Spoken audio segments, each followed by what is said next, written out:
जी शेख, मेरा सवाल ये था। हम लोग हिजामा करवाने गए थे एक जगह, तो मेरी बेटी का था।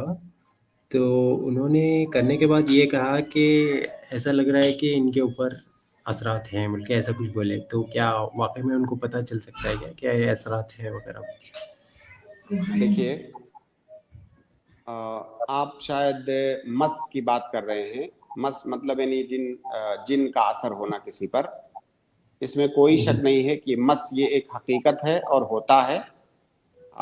जादू टोना भी होता है, लोग करते हैं। अल्लाह के नबी सल्लल्लाहु अलैहि वसल्लम पर भी जादू हुआ है, तो ये एक हकीकत है।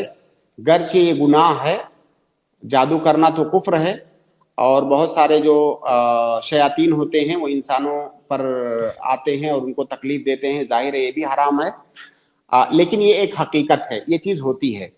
इसका इल्म कैसे होगा?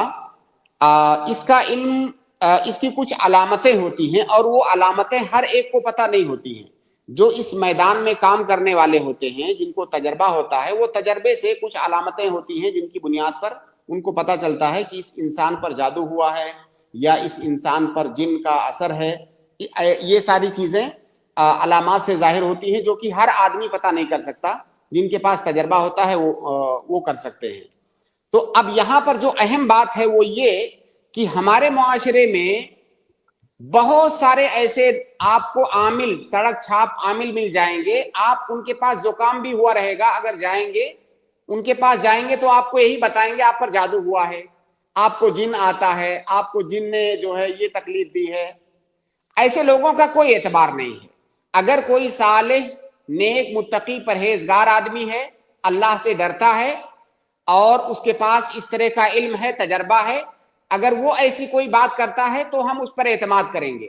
हर किसी ऐरे गैरे पर एतमाद नहीं करेंगे इस मामले में कि कोई भी आदमी कहते कि इस पर जिन का असर है और हम उसको मान लेंगे। तो लिहाजा ये डिपेंड करता है इस बात पर कि आप जिसके पास गए हैं वो आदमी कैसा है। क्या वो साहिब इल्म है, क्या वो साहिब खिबरा और तजर्बा है कि नहीं। जी जी, वही वो तो मतलब हिजामा ही करने वाले हैं, और ऐसा आलिम तो नहीं है, लेकिन हिजामा से उनको नहीं, कहीं फिर हुआ है। आप ऐसे ऐसे ही किसी की बात की तस्दीक मत कीजिए। आप किसी अच्छे आलिम से मिलिए जो मुत्तकी परहेजगार हो। ऐसा ना हो कि पेशेवर हो, मुत्तकी जी परहेजगार हो, अल्लाह से डरने वाला हो और जो सच्चाई के साथ आपको बताए। वरना मैंने बताया ना कि ये जी काम जो लोग करते हैं, बहुत सारे लोग, आप किसी भी मसले में उनके पास जाएंगे वो आपको कहेंगे आप पर जादू हुआ है, आपको नजर बद है, आप पर जिन का असर है। ऐसे लोगों पर एतमाद ना करें। जी जी, वो जी भाई। एक कोई इसी से रिलेटेड एक छोटा सा था वो। मतलब ऐसा पहचानत वाले हम लोग जो सुनते हैं ना, जो जिसको असरात थे तो इधर उधर ले गए, तो फिर वहाँ ये पता चला कि भाई इनको इसलिए हो रहा था। फिर उन्होंने जिन से भी बात की, ऐसा कह रहे थे।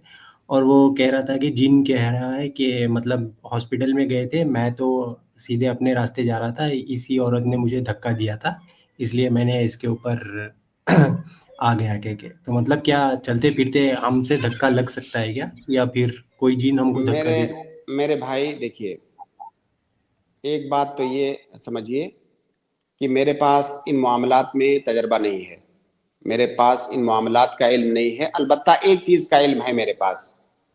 वो इल्म ये है कि अगर आपको ऐसा कुछ शुबहा होता है कि कोई जिन मुझे तकलीफ दे रहा है, मेरे घर में या बाहर, या मेरे ऊपर जादू टोने का या नजर-ए-बद का कोई असर है, अगर आपको ऐसा लगता है तो अल्लाह का कलाम आपके पास मौजूद है। आप रुकिया शरइया कीजिए, खुद कीजिए, किसी के पास मत जाइए।